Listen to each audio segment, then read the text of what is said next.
Assalamualaikum warahmatullahi wabarakatuh. Alhamdulillah, alhamdulillah. Saya mengajak para pendengar IKIM untuk terus kita tingkatkan lagi rasa syukur kita kepada Allah SWT dalam apa yang kita dapat kecapi nikmat daripada satu masa ke satu masa. Alhamdulillah, ini satu anugerah Allah kepada kita. Dan untuk tajuk kita pada hari ini, kalau pada minggu lepas dan sebelumnya kita memperkatakan tentang solat. Sebelumnya kita telah mula dengan solat sunat witir, diikuti dengan solat sunat duha, dan pada kali ini kita akan pergi pada solat sunat rawatib. Solat sunat rawatib ialah sunat-sunat yang dituntut untuk kita iringkan solat fardu kita. Kerana sebelum kita nak langsungkan solat fardu, kita perlu ada muqaddimah, kita perlu merintis, kita perlu meninjau dahulu supaya ianya menjadi satu persiapan dan persediaan untuk kehadiran kita, supaya lebih khusyuk, lebih memberikan perhatian dan tumpuan. Maka di sana ada solat sunat rawatib, sunat yang dituntut ke atas kita. Maka rawatib ni ada dua jenis. Satu dipanggil rawatib muakkad, yang kedua rawatib ghairu muakkad. Rawatib muakkad bermakna satu kumpulan solat yang dituntut ketika mana sekalipun, sama ada kita berada di hadar, iaitu di tempat kita, ataupun kita berada di safar dalam perjalanan kita. Sunat rawatib muakkad ini sunat di antara yang baginda tak akan tinggal. Baginda akan buat dan menjadi satu kelebihan yang sangat besar. Jadi saya mulakan dengan sunat rawatib muakkad. Yang pertama ialah solat sunat subuh. Solat sunat subuh ataupun dipanggil solat sunat fajar, 2 rakaat.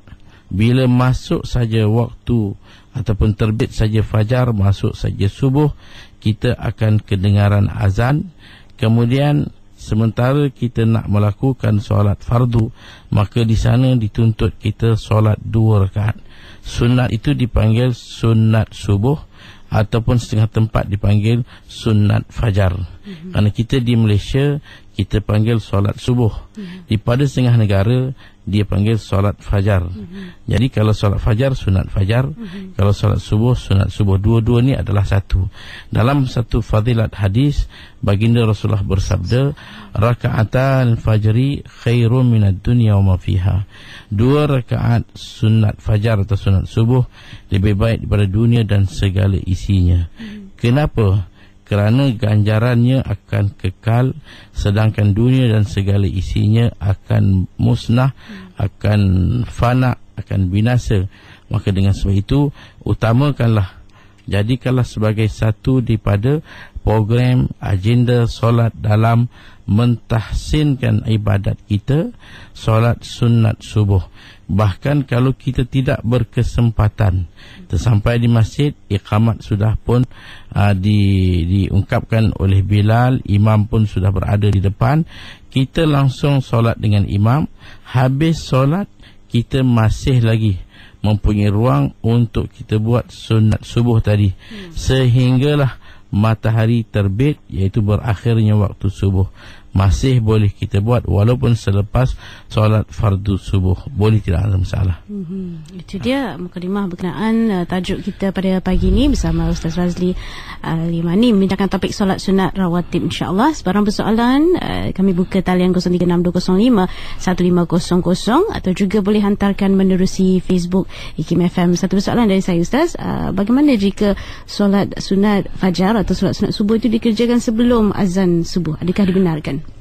Solat sunat subuh ini ataupun sunat fajar ini, dia akan mula masuknya waktu dia ialah dengan masuknya subuh.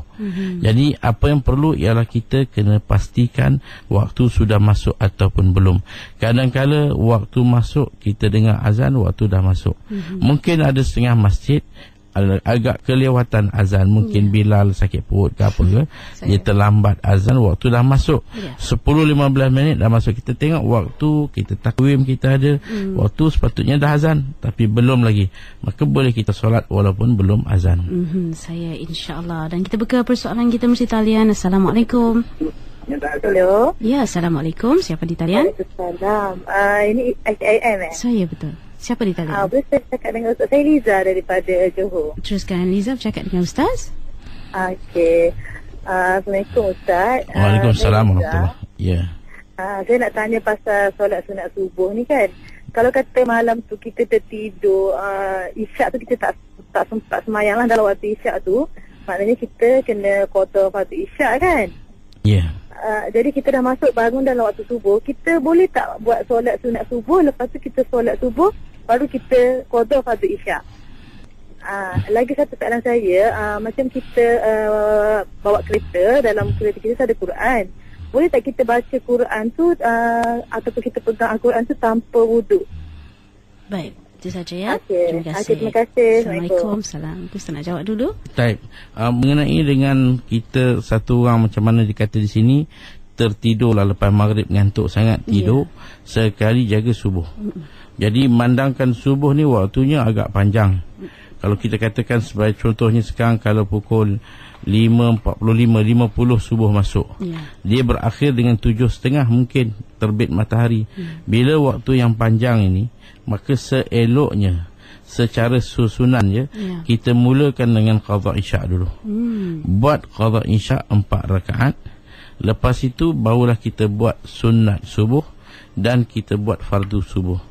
Tapi kalaulah katakan kita langsung dengan solat sunat subuh dan fardu subuh, lepas tu baru kita teringat, oh isyak tak buat, nak buat isyak qadaan, hukum dia boleh, tidak ada masalah. Cuma di sini berbeza, qada ni ada yang wajib disegerakan, ada yang sunat disegerakan. Bila kata wajib, kita tak boleh dahulukan yang lain, iaitu kalau kita sengaja tak solat isyak, kita terlampau ngantuk, malas juga, kita tak paksa diri kita, jadi kita teruskan tidur, maka kita sengaja tak solat isyak, maka di sini wajib kita segerakan. Kalau kita buat sunat subuh dahulu, kita berdosa. Tapi kalau memanglah kita tak jaga langsung, tak sedar dah subuh, maka tidak ada masalah. Kalaupun kita buat qabliyah ataupun sunat subuh, fardu subuh, baru kita qada isyak, hukum dia boleh. Soalan yang kedua mengenai dengan baca Al-Quran di dalam kereta. Kita tengok Al-Quran yang kita baca ni bagaimana. Kalau dia berbentuk mushaf yang ditulis memang untuk dibaca, seperti mana Quran-Quran yang ada pada masjid-masjid hari ini. Quran itu kita tidak boleh baca kalau kita dalam keadaan tidak bersih ataupun tidak ada wuduk. Tapi kalau Quran yang hari ini kita tengok dimuatkan dalam handphone, kita ada handphone, mungkin kita boleh baca, maka itu boleh, tidak ada masalah. Cuma jangan kita dalam keadaan uzur. Kalau keadaan uzur haid, maka orang perempuan sama sekali tidak boleh dan tidak dibenarkan untuk membaca Al-Quran. Saya insya-Allah. Dan kita dengar persoalan kedua. Assalamualaikum. Hello, Assalamualaikum. Hello. Ya, Assalamualaikum. Siapa di talian? Assalamualaikum. Ya. Saya nak tanya pada Ustaz, kalau kita hello. Ya, teruskan. Saya nak tanya, kalau saya solat dalam untuk berimam kan, itu imam tu dia baca Al-Fatihah semua, dia dalam keadaan senyap, dia tak maksudnya kita tak dengar lah dia baca. Untuk takbir je baru kita dengar Allah Akbar. Jadi bacaan Al-Fatihah kita tu macam mana tu Ustaz? Saya kita memang kena baca, tapi saya nak tahu, boleh tak kalau kita baca lepas kita takbiratul ihram tu, kita terus baca Al-Fatihah sekali dengan imam, walaupun kita tak tahu imam tengah baca apa? Baik, terima kasih. Assalamualaikum. Ya. Bacaan Al-Fatihah memang dalam mazhab Syafi'i ini adalah satu yang sangat unik dan sangat menarik. kita ada tiga mazhab besar yang bersengketa dalam bentuk ikhtilaf yang penuh dengan penghormatan. Mazhab Hanafi, makmum tidak langsung perlu membaca. Adapun mazhab Maliki, makmum perlu membaca kalau imam membaca secara sir, itu zuhur dan asar. Jadi itu dalam mazhab Maliki. Mazhab Syafi'i, makmum perlu membaca dalam semua keadaan, asalkan namanya makmum ataupun imam ataupun kita solat bersendirian, wajib membaca Al-Fatihah. Persoalan di sini, kalau imam membaca secara perlahan zuhur dan asar, kita tak kedengaran, tak dengar pun, macam mana kita boleh tak kita baca langsung? Jawapan dia boleh. Bahkan pada solat maghrib, isyak dan subuh, kalaulah kita tahu imam membaca, memang dia akan baca nyaring, tapi kita mengambil langkah untuk baca sebelum imam. Imam Allahu Akbar, kita Allahu Akbar. Imam baca doa iftitah, kita terus dengan Fatihah. Dia selesai iftitah, kita selesai Fatihah. Dan selepas itu kita dengar saja apa yang imam akan baca kemudiannya. Hukumnya pun boleh, tidak ada masalah. Jadi dalam dua-dua keadaan, sama ada imam baca nyaring ataupun imam baca perlahan, kita makmum boleh membaca walaupun sebelum imam. Saya, insyaAllah. Dan satu persoalan daripada Facebook, Nur Jannah. Assalamualaikum Ustaz. Apa hukum sekiranya solat fardu berimamkan perempuan, sedangkan dalam rumah ada lelaki yang belum solat fardu lagi? Mohon penjelasan Ustaz. Untuk solat imam dah tentulah kita kata, kalau laki-laki maka makmum boleh laki-laki, boleh perempuan, dan boleh khunsa. Tapi sebaliknya, kalau imam perempuan, maka yang boleh jadi makmum hanya perempuan. Laki-laki tak boleh menjadi makmum kepada imam perempuan, walaupun imam itu seorang ibu dan makmum itu seorang anak laki-laki.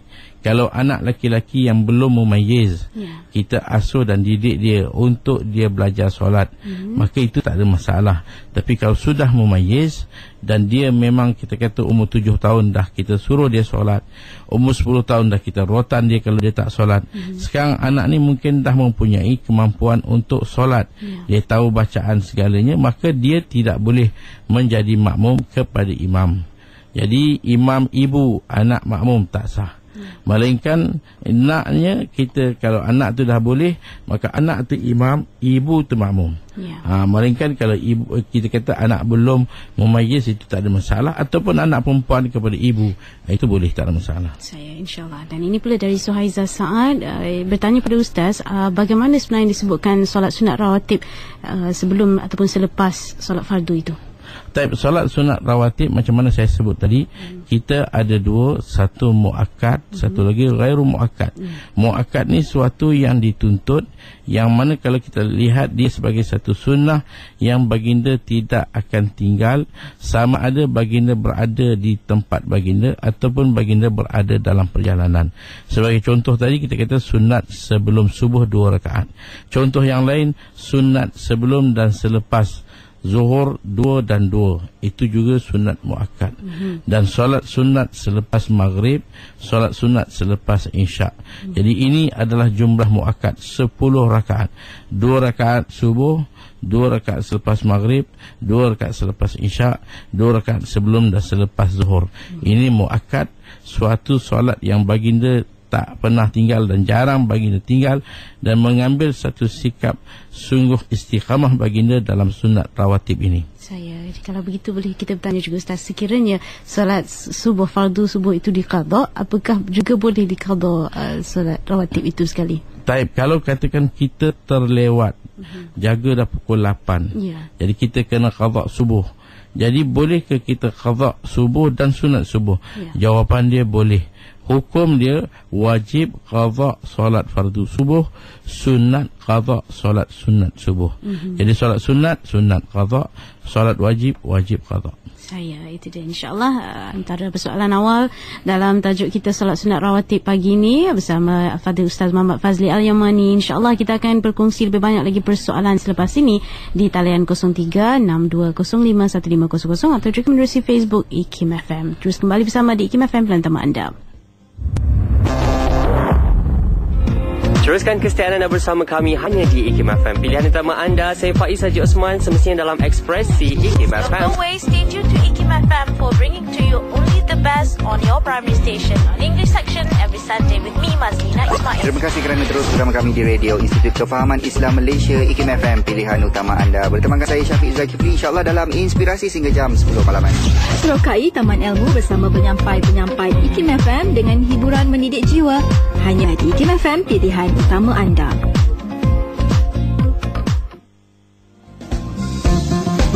Ya, kembali di IKIM FM, pilihan utama anda. Masih lagi kita bersama dalam Aspirasi. Dan pagi ini kita bersama dalam rancangan Tahsinul Ibadah, sebagai rancangan pertama bersama Ustaz Muhammad Fazli Al-Yamani, membincangkan topik solat sunat rawatib. InsyaAllah kita akan buka talian sekali lagi 03-6205-1500. Dan insyaAllah kita akan bersedia untuk talian di waktu ini. Assalamualaikum.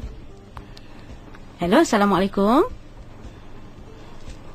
Hello, Assalamualaikum. Assalamualaikum. Ya, siapa di talian? Aina. Ya, teruskan soalan untuk Ustaz. Hello, Assalamualaikum Ustaz. Ya, teruskan soalan untuk Ustaz. Saya ingin bertanya berkenaan solat.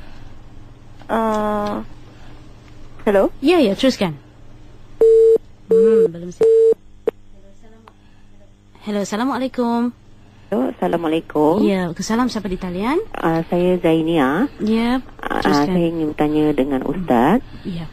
Ini berkenaan dengan jamaah muslimat yang biasanya mengikut hukum fiqah, makna dia lelaki, lepas tu kanak-kanak, baru wanita di belakang. Tapi sekarang ni di masjid atau surau, di mana muslimat perempuan bersebelah tabir bersama dengan saf lelaki. Jadi minta penjelasan daripada yang berbahagia Ustaz. Terima kasih. Assalamualaikum. Dalam penyusunan saf, kalau kita lihat, maka dituntut ataupun disunatkan laki-laki berada di bahagian hadapan, kemudian diikuti dengan kanak-kanak, kemudian kalau ada kumpulan khunsa, kemudian barulah kaum ibu perempuan di belakang. Ini susunan yang ditetapkan. Jadi ada memang kita lihat setengah masjid atau surau meletakkan perempuan di sebelah kanan atau di sebelah kiri. Dia hanya dipisahkan dengan tabir. Kalau angkat tabir seolah-olah macam satu saf. Perbuatan ini hukumnya adalah makruh. Jadi kalau ikut setengah mazhab, dia membawa kepada batalnya solat. Imam batal, makmum batal kerana perempuan ada di sebelah. Jadi bagi mazhab Syafi'i, hukumnya makruh kalau perempuan berada satu saf dengan laki-laki. Jadi kita tidak boleh meletakkan, sebab itulah sepatutnya ahli ilmu ditanya dan dijadikan rujukan bagaimana kita nak tempatkan. Walaupun kadang-kadang surau tak besar ataupun masjid mempunyai hal, jadi tanpa besar sangat belakang sana, jadi macam mana cara kita kata ahli ilmu akan pandukan bahawa perempuan terletak di belakang kanak-kanak. Dia belakang lagi baik, lagi belakang lagi bagus, berbanding lelaki lagi dekat lagi bagus. Kerana kita nak mengelakkan daripada sesuatu yang mungkin boleh berlaku fitnah. Kadang-kadang tak kira hari ini fitnah dalam masjid, luar masjid dan sebagainya. Maka elok kita jaga dan bendung perkara ini, maka biarlah perempuan di belakang. InsyaAllah. Dan seterusnya, Assalamualaikum. Assalamualaikum. Siapa di talian? Ya, Assalamualaikum. Assalamualaikum. Ya, Waalaikumsalam. Waalaikumsalam. Siapa di talian? Saya Muhammad Ibn PJ. Ya, teruskan soalan untuk Ustaz. Assalamualaikum Ustaz. Waalaikumsalam. Saya ada dua soalan. Ya. Yang pertama berkaitan dengan solat orang sakit. Buat saya mengandung, saya selalu sakit kaki. Jadi peraturan untuk solat duduk tu, adakah dia tu boleh duduk atas sejadah ataupun dia kena duduk atas kursi dulu? Tapi dia memang boleh sujud dan rukuk. Cuma kaki sakit sebab dia mengandung. Jadi saya nak tahu dia punya step tu, adakah tu boleh duduk atas kursi ataupun tu duduk atas sejadah. Yang kedua, berkaitan dengan solat rawatib. Adakah kalau macam solat rawatib lepas isyak tu, kita balik rumah kena terus semayang ke, ataupun kalau kita semacam semayang dalam pukul 10 11, adakah boleh dijarakkan masa tu, ataupun dia lepas solat isyak tu terus kena semayang sunat rawatib tu lah. Sebab saya ada dengar ustaz kata solat sunat lebih afdal buat di rumah compare buat di surau lah. Baik. Jadi saya minta penjelasan ustaz. Terima kasih. Assalamualaikum. Baik, Ustaz. Mengenai dengan kedudukan solat duduk, memang kita kata daripada sudut asal berdiri adalah suatu rukun dalam solat. Kerana berdiri ni dia dua kedudukan. Dia adalah rukun, dalam masa yang sama berdiri juga menjadi syarat kepada sahnya takbir dan bacaan Al-Fatihah. Kerana kalau Fatihah dibuat dalam keadaan tidak berdiri ataupun takbir tidak berdiri, maka solat tidak sah dalam solat fardu. Tapi berdiri itu wajib. Tetapi bila sampai dalam kes mana seorang itu tak mampu nak berdiri, dia mungkin macam orang perempuan yang mengandung, kaki bengkak, sakit, memang susah. Kalau berdiri pun mungkin akan membawa kepada keadaan yang bahaya, yang dia akan jatuh, tumbang dan sebagainya. Maka di sini dia tak perlu nak memaksa diri. Memang kalau kita tengok hukum, kalau satu orang terpaksa berdiri dengan tongkat, dia kena guna tongkat. Kalau dengan tali, dia kena berpaut pada tali, atau bersandar kepada tiang, atau bantuan seseorang, kena berdiri. Tapi kalaulah keupayaan, kalau guna pun tongkat ke, tali ke, orang pegang ke, dia tetap akan jatuh. Kerana dalam keadaan dia cukup tidak mengizinkan untuk berdiri. Di sini kita kata boleh solat duduk. Cuma pilihan dia sekarang ini, kalau kita tengok memang dah jadi satu apa yang kita lihat di masjid-masjid, banyaknya kursi-kursi yang ada. Dan kepada orang-orang yang tua-tua, kadang-kadang mereka ni terpaksa solat di atas kursi. Cuma masalah dia dipermudahkan, iaitu dia boleh berjalan, kadang-kadang boleh tarik kursi ke sini-sini. Cuma alasan dia tak boleh nak sujud dan rokok. Jadi dia duduk. Sepatutnya kita kata dia kena mulakan berdiri dalam apa kadar yang mampu, dan kemudiannya apabila hilang keupayaan dia boleh duduk. Cuma bagi perempuan yang mengandung, dia rokok boleh, sujud boleh, tapi kaki sakit. Jadi kita kata solat dia lebih afdal sambil duduk. Duduk macam mana? Duduk bawah ke duduk atas kursi? Kita kata duduk di bawah itu lebih afdal. Kerana yang menjadi kaedah solat ialah dia duduk di bawah. Kerana bila duduk di bawah, dia rokok, tunduk ke bawah dan dia sujud seperti biasa. Maka itu lebih tepat solat seorang yang tak boleh, bukan atas kursi tapi duduk di bawah. Itu melainkan satu orang duduk di bawah ni tak mampu, kaki dah tak boleh nak bengkokkan, dia terpaksa duduk atas kursi. Itu keadaan atas kemampuan dia. Jadi yang penting kita kata, kalau dalam dua pilihan ini, maka kita duduk di bawah. Itu lebih tepat dalam kita kata solat sambil duduk. Itu dia, insyaAllah. Dan kita nak berkongsi satu lagi pesan. Assalamualaikum. Waalaikumsalam. Ya, siapa di talian? Hello. Ya, Assalamualaikum. Siapa di talian? Radio Hakim Ya, betul. Siapa di talian? Fakrul Razi. Teruskan bercakap bersama Ustaz. Hello, Assalamualaikum Ustaz. Waalaikumsalam warahmatullahi. Ustaz, tadi ada Ustaz ada jelaskan berkenaan dengan duduk di yang kursi tu kan? Ya, saya. Okey Ustaz, kebanyakan jemaah-jemaah yang duduk di hadapan, orang kata yang duduk di kursi tu, dia mendepani di saf Tuhan. Orang kata saf, orang kata kan saf tu kan kena lurus kan, kena betulkan saf, tapi dia berhadapan Ustaz, kaki dia berhadapan. Baik. Itu saya nak. Memang kalau kita tengok hari ni, bila dia berdiri, dia akan berada di hadapan daripada saf.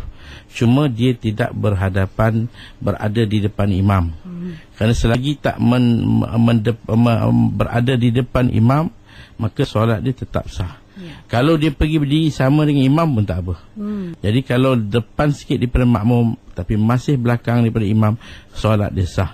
Cuma kita kata di sini, kalau kita nakkan dia berdiri sama dengan makmum, bermakna kursi dia kena letak ke belakang.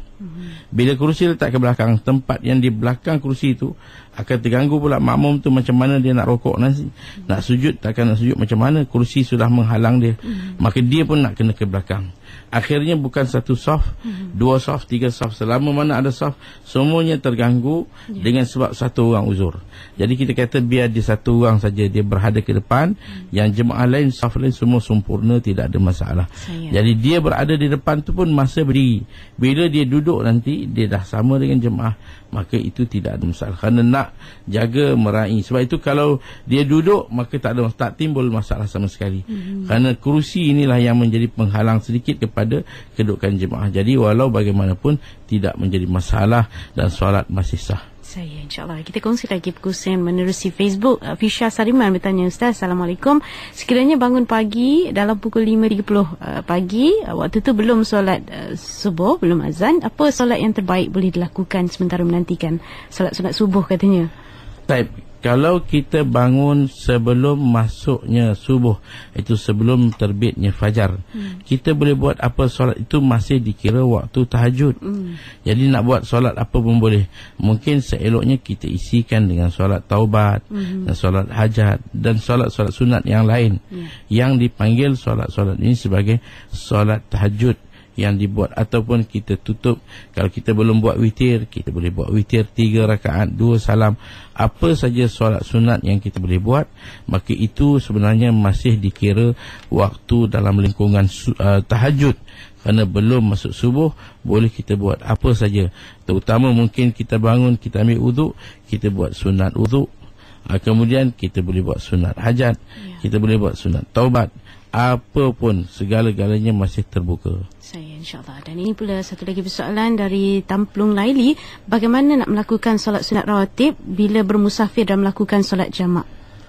Kalau kita jamak, jamak takdim ataupun jamak takhir, dan jamak takdim inilah yang agak perkara yang perlu kita ketahui lebih. Kerana dalam jamak takdim dituntut solat kedua-duanya, contoh zuhur dengan asar, dibuat secara berturut-turut. Maghrib dan isyak dibuat secara berturut-turut. Jadi kalau kita nak buat jamak, dalam masa yang sama kita nak juga buat solat sunat. Kerana kita berfikiran bahawa waktu kita masih banyak cukup. Daripada kita tak solat, mungkin kita buat benda yang lain. Jadi kita nak isi masa dengan solat. Jadi macam mana nak buat? Contohnya kalau kita buat zuhur, maka pertama sekali mulakan dengan qabliyah zuhur 2 rakaat. Kemudian diikuti dengan fardu zuhur 2 rakaat. Kemudian fardu asar, kerana dia mesti jamak berturut-turut. Lepas itu fardu asar 2 rakaat. Lepas asar kita buat ba'diyah zuhur 2 rakaat. Kemudian buat sunat asar 4 rakaat 2 salam. Ini kalaulah solat itu solat zuhur dan asar. Kalau maghrib isyak, kita buatkanlah pertama sekali qabliyah maghrib 2 rakaat. Fardu maghrib 3 rakaat. Fardu isyak 2, kemudian ba'diyah maghrib, qabliyah isyak, ba'diyah isyak, dan witir. Maka itulah solat-solat yang boleh kita buat semasa kita dalam perjalanan. Saya insyaAllah. Dan kita nak berakhirkan panggil kita lagi, Ustaz. Assalamualaikum. Teruskan. Assalamualaikum. Siapa di talian? Waalaikumsalam warahmatullahi wabarakatuh. Alhamdulillah, rezeki saya Aina. Tadi telefon tak habis. Okey, teruskan. Saya nak tanya berkenaan dengan niat solat sunat rawatib ni. Dan yang kedua, berkenaan saya nak membaca Quran, tafsir Al-Quran dalam kenderaan, tapi sebelum tapi saya tak ada wuduk, sebab sebelum pergi kerja selalu salam suami kan, so batal wuduk dari situ. So macam mana tu Ustaz, boleh tak saya baca tafsir dalam kenderaan, dalam bas? Baik, terima kasih. Mengenai dengan soalan pertama, niat sunat rawatib, niat dia biasa. Kerana kita, kalau kita lihat dalam solat, kita ada 3 jenis niat. Kalau solat fardu, 3 benda yang menjadi pengisian, iaitu kita sebut usalli yang dipanggil khasad, yang kedua kita sebut fardiyah yang dipanggil sebut ta'arudul fardiyah, yang ketiga sebutkan waktu usalli fardadh zuhri. Itu contoh kalau fardu. Kalau solat sunat pula, kita ada 2 jenis sunat, sama ada sunat bersebab atau sunat berwaktu. Jadi kalaulah qabliyah rawatib ini, semua ni sunat, dipanggil sunat berwaktu, yang mana kalau tertinggal boleh qada. Maka 2 pengisian dia yang kita nak niat. Pertama ialah usalli, yang kedua sebutkan waktu dia. Usalli qabliyatal maghrib, usalli ba'diyatal maghrib, usalli qabliyatal isya, usalli ba'diyatal isya. Dipanggil qabliyah, dipanggil ba'diyah. Kalau kita nak sebut sunat pun boleh, usalli qabliyah sunat maghrib, usalli ba'diyah sunat maghrib, boleh. Tapi yang wajibnya, yang dituntutnya dua benda tadi, itu usalli dan sebutkan waktu dia ba'diyah maghrib atau isya, ataupun qabliyah zuhur ataupun ba'diyah zuhur. Itu dia punya kedudukan dia. Itu niat kita, dua isi saja. Melainkan di sana ada satu lagi solat, dia panggil sunat mutlak. Sunat mutlak ni sunat yang tak ada sebab. Solat kosong, dia tak ada sebab dan tak ada waktu. Yang boleh buat berapa rakaat, sampai ratusan. Ada orang buat sampai berapa ratus, sampai ribu pun ada. Jadi itu dia panggil sunat mutlak. Dia hanya ada satu benda dalam niat dia, usalli Allahu Akbar. Kemudian soalan yang kedua mengenai dengan membaca tafsir. Sebenarnya saya ingat tafsir ataupun terjemahan Al-Quran. Dan Quran hari ini alhamdulillah ada dalam berbagai-bagai bahasa, terjemahan dia dan tafsiran dia. Yang ada, kita nak baca tafsir, kita tak ada wuduk, hukum dia boleh, tidak ada masalah. Walaupun junub, kita boleh baca tafsir. Yang tak boleh baca, bacaan Al-Quran dengan niat membaca biasa, itu tak boleh. Tapi kalau kita baca tafsir, terjemahan dia yang diselangi dengan ayat-ayat tafsir, hukum dia boleh, walaupun kita tak ada wuduk, walaupun kita dalam junub sekalipun. Baik, manakah kita sudah menyentuh tentang Al-Quran, Ustaz? Soalan dari Facebook, Amelia bertanyakan, apa hukum seorang wanita yang sedang uzur mengajar membaca Al-Quran dengan hanya membetulkan bacaan yang salah saja? Mungkin pandai. Kalau seorang perempuan uzur dan dia mempunyai satu kebolehan mengajar Al-Quran, maka dia mengajar mengeja dan membetulkan, boleh, tak ada masalah. Katakanlah pelajar tu baca ada yang tak betul, mungkin tajwidnya tak betul, diperbetulkan. Ataupun sebutan huruf tak betul, diperbetulkan. Maka perkataan-perkataan tu dibaca. Contohnya dia sebut perkataan ya'lamun, ataupun ayat tu sepatutnya ya'lamun, pelajar dibaca mungkin ta'lamun, kita kata ya'lamun. Maka kita perbetulkan perkataan. Itu boleh, tidak ada masalah.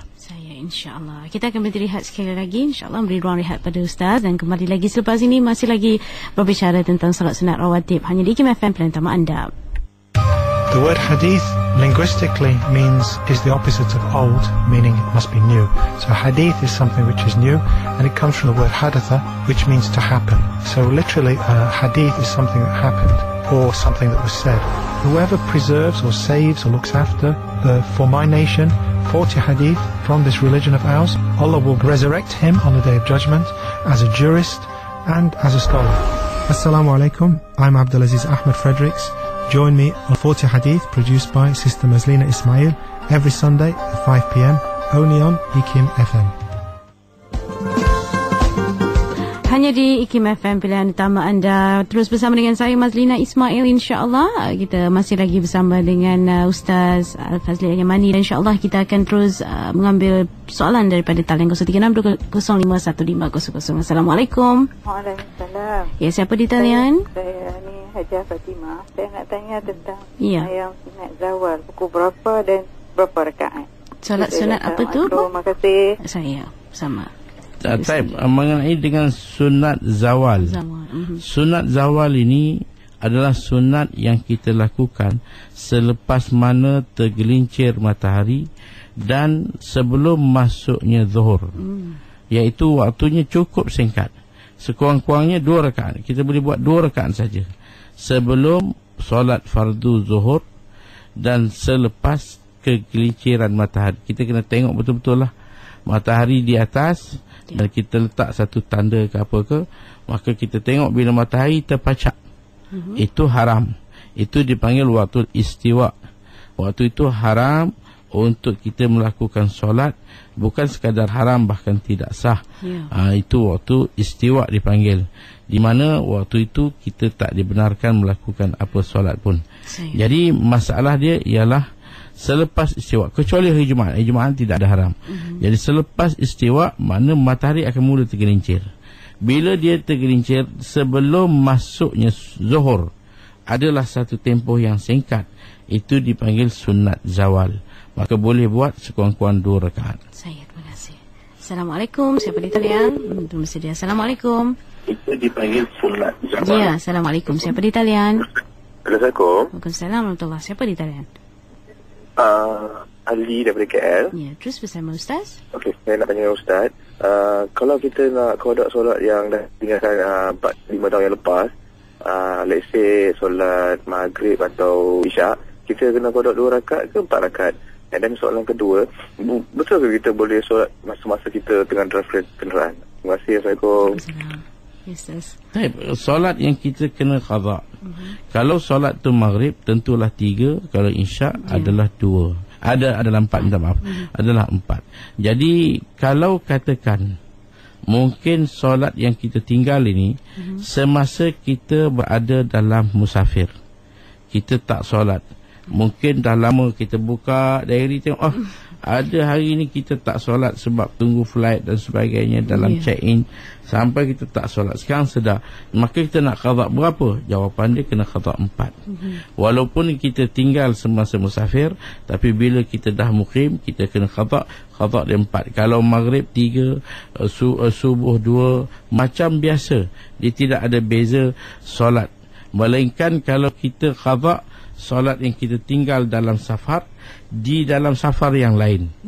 Kebetulan kita teringat buka tengok, kita pernah tinggal dulu dalam satu safar yang lalu. Sekarang ni kita masih berada dalam safar yang baru. Maka kita boleh qada. Kalau zuhur qasar 2, kita boleh qada 2. Isyak boleh qada 2. Dan asar pun boleh qada 2. Maknanya apa yang ditinggalkan dalam perjalanan boleh dia qada dalam perjalanan dalam bentuk qasar. Tapi kalau kita tinggal semasa kita dalam perjalanan, tapi nak qada kita sedang mukim, ataupun kita tinggal semasa kita sedang mukim, nak qada dalam perjalanan, dalam 2 keadaan ini wajib kita tamamkan. Jumlah rakaat dia ialah 4 rakaat, bukan 2. Tapi masalah solat dalam kereta, solat dalam kereta di sini ialah 2 keadaan. Satu ialah kalau kita mempunyai hal di mana kesuntukan masa, maghrib dan habis, jalan masih jam, kita tak nampak cara yang mana kita boleh keluar daripada jam, kita sedang terperangkap. Kalau jam Thailand dia boleh tahan. Maknanya jam di Thailand ni, saya dengar di Bangkok ada orang boleh keluar pergi minum teh lagi. Dia kadang-kadang berjam-jam kereta tak bergerak langsung. Turun tepi minum teh 1 gelas, masuk balik, kereta tak jalan lagi. Tapi di Kuala Lumpur bukan macam tu. Kita turun nanti orang bising horn kita. Jadi maknanya kita terpaksa, kerana dia jam jalan sikit-sikit. Maka kita nak buat macam mana? Maghrib dah nak habis, dan kita tak boleh jadikan alasan bahawa dengan jam saya tak boleh solat. Tak. Kerana sempadan akhir solat yang akal kita masih waras. Jadi kita apa nak buat? Kita buat apa yang terdaya. Macam orang yang kena ikat, orang yang kena penjara, ataupun dalam keadaan yang tak ada kemampuan yang dia boleh buat, apa yang terdaya, walaupun tak ada wuduk, dia kena solat. Jadi kita solat macam kita solat lah. Kita walaupun tak ada wuduk, kita niat kita solat sebagai menghormati waktu. Allahu Akbar, pegang sering, baca, rokok, i'tidal, sujud, buat 4 rakaat macam biasa, atau 3 rakaat macam biasa. Sekiranya kita sampai maghrib ada, kita ulang semula. Kalau maghrib dah habis, kita qada maghrib kita. Itu satu solat. Dan satu lagi solat yang memang kita boleh buat sengaja dalam kereta, iaitu solat sunat. Solat sunat boleh buat. Kalau baginda buat sunat atas unta pernah, atas kuda pernah, atas bagal pun pernah, atas kaldai pun pernah. Jadi kita boleh solat dalam kereta, Honda ke Proton ke apa pun, kita boleh atas motor, atas basikal, boleh kita solat sunat. Maka sambil duduk, arahkan ke arah kiblat, Allahu Akbar, dan jalan. Jangan bercakap je. Pergerakan kasut mesti tengok. Kalau kasut kita ada tek kucing, kena buka kasut. Kalau kasut kita bersih, maka pakailah kasut tu. Sukin bersih, pakailah. Semua badan mesti bersih, kita pakai. Dan kita ada wuduk sempurna, maka kita solat. Pergerakan kita, tangan masuk gear, kaki pijak kelas, pijak brek, tekan horn, tu semua tak ada masalah. Jangan bercakap je. Maka solat kita boleh tidak ada masalah. Subhanallah, tak ada alasan saja. Ya, saya. InsyaAllah. Dan seterusnya, Assalamualaikum. Waalaikumsalam. Ya, siapa di talian? Saya Lazat dari Johor Bahru. Teruskan Encik Azab sama Ustaz. Okey, Assalamualaikum Ustaz. Waalaikumsalam warahmatullahi. Saya ada 2 soalan. Yang pertama, solat Jumaat. Dulu saya memang selalu tinggalkan lah, terus terang. Tapi sekarang ni saya dah nak cuba qada. Macam mana cara nak qada solat Jumaat? Boleh ke kita qada dengan solat Zuhur? Okey, lagi satu, waktu syuruk. Saya pernah solat subuh, maksud terlambat bangun. Syuruk 7.16 pagi. Saya start sembahyang pun pukul 7.16 pagi. Macam mana nak kira? Adakah masuk waktu haram ke tidak? Itu saja. Assalamualaikum. Waalaikumsalam. Mengenai dengan qada Jumaat, kita tinggal Jumaat mungkin zaman-zaman belajar ke, zaman-zaman berada di luar negara, zaman-zaman awal usia kita. Jadi sekarang nak qada sampai masanya, kita kena qada dengan Zuhur. Kita jangan tunggu Jumaat macam pergi Masjid India, lari Masjid Jami', dapat 2, satu qada, satu ada. Tak boleh. Dia kena buat Jumaat je. Qada Jumaat ni ialah Zuhur. Bukan kata qada Jumaat untuk bulan hari Jumaat. Katakanlah contoh saya buat, imam ataupun makmum yang solat bersama dengan jemaah, selesai solat baru dia tahu kain yang dia pakai tak sah. Kain imam katakan selesai solat baru, Jumaat ramai, tapi dia selesai solat baru tahu bahawa kain tu ada darah. Jadi lepas solat, maka solat dia tak sah. Dia kena ulang. Nak ulang macam mana? Ulang dengan Zuhur. Bukan ulang Jumaat lagi dah. Jumaat dah habis selesai balik. Dan dia kena ulang dengan Zuhur. Maknanya kalau hari sama pun kena ulang dengan Zuhur. Maka kalau qada pun qada dengan Zuhur, bukan qada dengan Jumaat. Jadi kalau kita nak qada tiap-tiap hari, bukan Jumaat, kita qada tiap-tiap hari, kita qada, maka termasuk dalam solat Jumaat kita yang kita qada, boleh, tidak ada masalah. Tak semesti seminggu kali kita qada, seminggu sekali tak. Tiap-tiap hari kita boleh qada solat Jumaat kita. Kemudian mengenai dengan waktu syuruk. Waktu syuruk ni waktu haram. Waktu haram ketika matahari nak terbit. Masa tu yang haramnya ialah segala jenis solat yang sebab datang kemudian, atau segala jenis solat yang tidak bersebab. Mana contohnya kalau kita nak buat solat istikharah, solat sunat ihram, solat sunat safar, itu tak boleh. Atau solat sunat yang tidak ada sebab mutlak tadi, itu tak boleh. Tapi kalau solat subuh memang boleh, tak ada masalah. Wajib, bahkan jangan kita tunggu setengah orang dah bangun tengok waktu dah nak habis ni, dia bagi habis terus. Sampai pukul 8 pun nak solat. Tak. Kita selesaikan solat. Itu tak masuk waktu haram untuk orang qada. Nak solat pada masa tu, kalau waktu dah habis, maka dianggapkan sebagai qada, maka solat dia sah dan dia tidak berdosa. Kalau dia melambatkan, itu boleh membawa pada dosa. InsyaAllah. Kita ambil pemanggil terakhir sebelum berkongsi lagi. Assalamualaikum. Yang haramnya ialah Assalamualaikum. Solat yang sebab. Cuba perjelas ya. Assalamualaikum. Hello, Assalamualaikum. Assalamualaikum. Siapa di talian? Assalamualaikum. Naam. Ya, siapa di talian? Saya Azlin. Silakan Cik Azlin. Teruskan bersama Ustaz. Saya nak tanya, kalau kita dalam perjalanan, kalau kita pakai stokin boleh tak? Bagaimana tu? Kita dalam perjalanan, kalau kita sembahyang nak pakai stokin boleh tak? Baik, itu saja ya. Terima kasih. Bagi orang perempuan, kita tahu kaki adalah aurat, maka kaki kena tutup. Macam mana kepala tutup, kaki pun kena tutup. Kena pakai stokin. Cuma macam kita kata tadi lah, kalau orang solat sunat, dia pakai kasut mesti bersih. Stokin mesti bersih. Orang perempuan pun kalau solat, memang kalau macam kebiasaannya, orang perempuan solat disebabkan dia pakai kain telekung, maka kain tu dah tutup habis kaki dia pun tak nampak. Maka dia tak pakai stokin. Maka dengan tutup kain telekung tadi, solat dia selesai. Jadi kalau dia bertukar kepada pakai stokin, katakan macam zaman sekarang, mungkin dia pakai jubah, dia pakai stokin, jadi tak ada apa lagi yang perlu. Tak pakai telekung pun, dia pakai kain tudung dan tutup dagu dia, dan dia punya pergelangan tidak kelihatan, maka solat dia sah, tak ada masalah. Hukum dia boleh. InsyaAllah. Ustaz, soalan terakhir bagi tajuk kita solat sunat rawatib pagi ni dari Zuraidah Hussein di Facebook. Ketika sampai di masjid, azan baru habis, mana lebih utama, sunat tahiyatul masjid atau sunat rawatib, Ustaz? Kita kena tengok dalam keadaan suasana masa lah. Ada kadang-kala setengah-setengah masjid dia memberi ruang yang cukup pada jemaah. Sepatutnya begitu. Jangan kita buatkan kelang kabut untuk azan terus iqamat. Setengah masjid tak tahu apa yang nak dikejarkan. Waktu banyak. Kalau kita buat dalam keadaan ketenangan dan tidak gopoh, itu lebih baik. Bila azan kita bagi ruang, terutama subuh, bagilah masa yang agak lebih, maka kita buat solat sunat masuk masjid, tahiyatul masjid, kemudian kita ikuti dengan sunat waktu sunat zuhur katakan, kena solat fardu zuhur. Tapi kalau kita hanya ada pilihan satu waktu, satu solat je, tahiyatul masjid ataupun sunat, maka kita boleh dua tu boleh disatukan. Niatkan saja untuk sunat qabliyah zuhur, tahiyatul masjid dapat dalam jumlah. Boleh dua disatukan dengan niat ataupun tak niat pun boleh. Masuk terus kita buat sunat qabliyah, dapat pahala tahiyatul masjid. Kemudian terus kita solat fardu.